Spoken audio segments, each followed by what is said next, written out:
Hello everyone and welcome to the Arbor Farm. Thank you for joining us for today's episode where I want to share with you about flower farming for beginners. This episode is packed with all of the nuggets that you'll need to get started. Let's get started.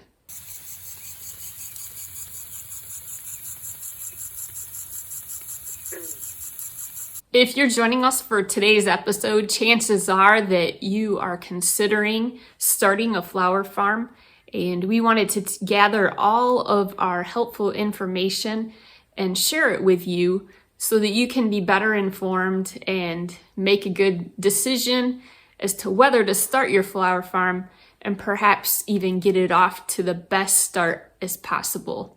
As an educator and as someone who has an urban flower farm, we have seen various instances where folks are looking for information as to how to start a flower farm and what kinds of things they need to know or need to do in order to do that. And so we thought that we would be happy to share those tips.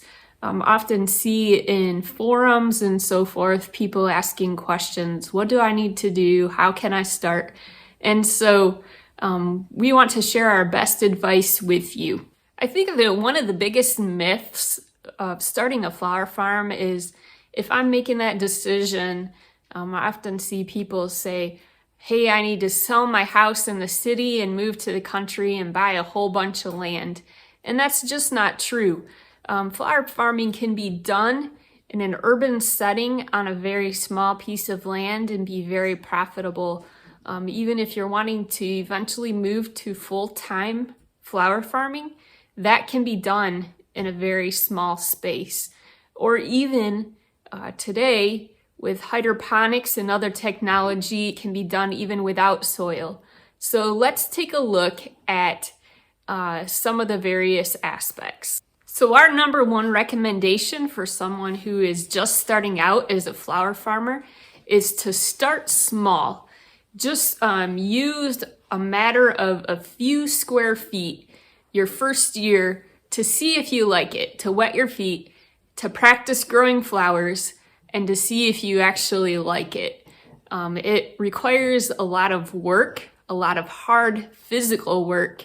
Flower farming can actually be pretty lonely. If you're a solo entrepreneur and you're the only one doing it, you can get quite lonely. And most of the work is done during the warm season. If you're doing flower farming outside, it can be hot, it can be tiring and exhausting. So start small, make sure that you like it, make sure that you're successful, and that you have the tenacity to keep moving forward. It can be a joy and such enjoyment, but it can also be very hard work and people quit before they're successful. Just a little bit of history. Our flower farm is less than an acre. It's an urban setting, and we are in our third year currently, and productive and profitable in that area. So after you've done number one, determine the space that you're going to use, our number two recommendation is to find customers. If you're pursuing flower farming to make money, to be profitable, the second thing you want to do is find customers. And you might say, oh, I just want to grow flowers. But in order to make money, you have to find customers.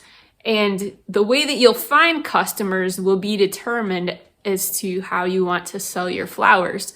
A lot of people like to go to farmers markets. And so if farmers markets is your thing, you want to find those customers. Some people like to sell directly to florists. And so if you're someone who likes to do that, you'll want to contact the florist in your area and take them samples. See if they're willing to buy from you. If you want to start a roadside stand, a flower stand, make some posts on Facebook Marketplace regularly and see if you can get customers. A lot of people who are flower farmers sell to subscriptions. They call it CSAs. They sell subscriptions to area customers who come and pick up once a week or every other week or whatever, frequency they want to do. But the second most important thing is you need to find customers. And the third valuable piece of advice that we would give to you is to start by growing from seed. Resist the temptation to go out and buy a whole bunch of lily bulbs or tulip bulbs or dahlia tubers or peony roots, things that are very high in cost, and just practice growing from seed. Growing from seed is valuable because seed in comparison in price is a lot less than growing from roots or tubers or bulbs. So seed is a low investment. There are many beautiful flowers that can be grown from seed. Some of our top choices are sunflowers, zinnias, and cosmos, and dahlias. You can even grow those from seed. Marigolds, many beautiful cut flowers. And so find a good seed source. There are many places online that sell seed in quantity, or even just try a few packets to start out. And then you can turn around and you can sell those and make a higher profit margin with a lower investment to start. So for beginners, we always recommend flower farming to grow from seed, and you'll have that low investment with a bigger profit margin. When growing from seed, one of the things that you'll want to practice is succession planting. And so rather than, let's say I'm planting sunflowers only blossom for about 2 weeks of the summer. And so I can succession plant those then and have a greater or a longer extended blooming time. My last frost in zone 6 where I live is about May 15th. And so I can start planting then. Let's say I want to have about 50 sunflowers available for my customers each week. I can plant about 50 seeds. And then in a week or two, when those start to come up, I'll succession plant. I'll plant another 50 seeds or more or less, depending on my customer base and the anticipated production that I want to have. So succession planting is important when planting from seed. Make more than one planting rather than just planting all of them at the beginning of the season. Then you'll have an extended growth time and higher production, a longer length of offering for your customers. Our fourth recommendation for beginning flower farmers is to hold off on a website. Unless you have the skills to build it yourself, the expense can be saved for the next season. And when you're just getting started, you want to make sure that you're really going to stick with it, and you don't want to throw $1,000 or $2,000 into building a website. Use the profit from the first year and apply it toward expenses later on. If you have something you need to sell, there's so much that can be sold on Etsy and on eBay and on Facebook Marketplace.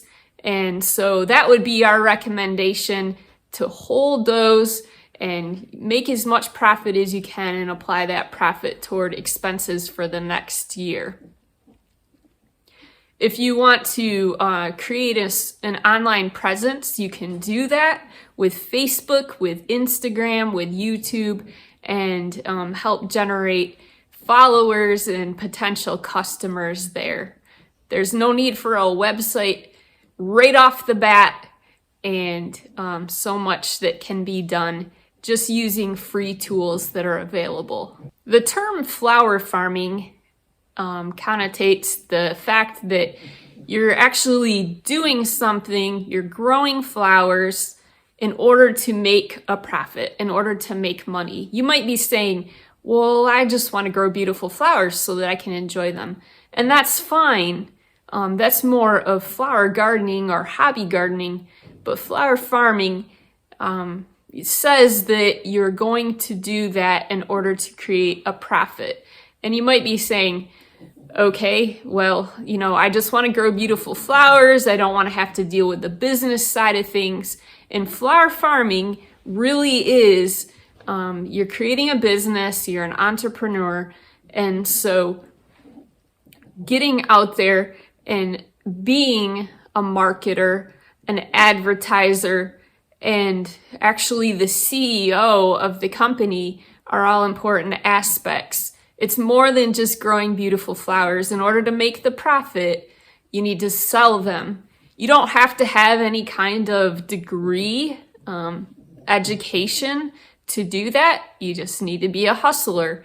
And so it's not important to have a business degree. It's not important to have a college degree, but you need to be someone who's a self-starter and can get out there and do that. Along those lines, while it's not important to have a specific degree in, let's say, horticulture or a specific degree in business, while those things can be helpful, they're not a requirement of being a flower farmer. There are several resources that we recommend to get started, and I will drop links to those in the description below. There are many podcasts that are out there for free. People create information just because they enjoy doing that. They want to help others. And so podcasts that you can listen to that might answer some specific questions as to how to do whatever tasks that you need to do throughout the season for flower farming. And we found some of those very helpful, and you might find them helpful too.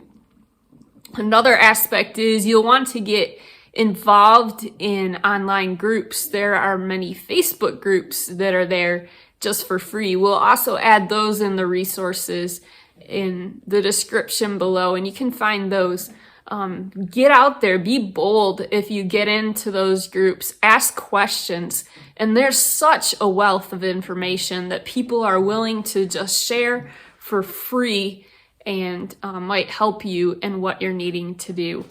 And the final piece of advice that we like to give to flower farmers who are just starting out or who are considering getting started is to check your state regulations and make sure that you are prepared to abide by those. In the state of Michigan, I just typed into a Google search and I can see that I typed into a Google search, it said, I searched for the terms, do I need a nursery license in Michigan?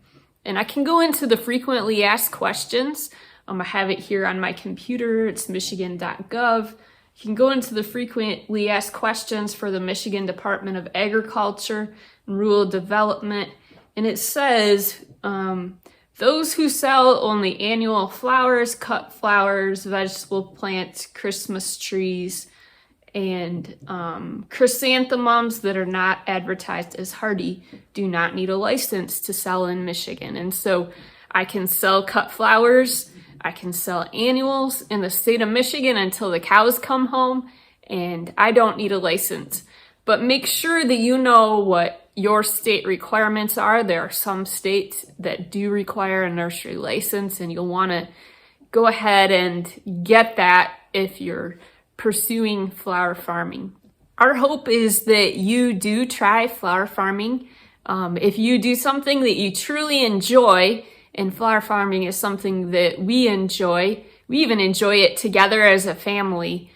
Planting the seeds, watering them, weeding them, watching them grow, and then watching someone else enjoy them as we cut them and we sell them and share them with others. So if you do something that you truly enjoy, you will not have to go to work a day in your life. So that's our goal for you. We hope that you have found some of this content helpful. Thank you for joining us for today's episode. If you found today's content helpful, we like to ask you to click the like button and subscribe to our channel. so that you can receive notifications as to when the next content is available. And as always, if you have questions or comments, drop those below and we are happy to share with you and connect and help in whatever way we can. Thank you for joining us. Have a great day.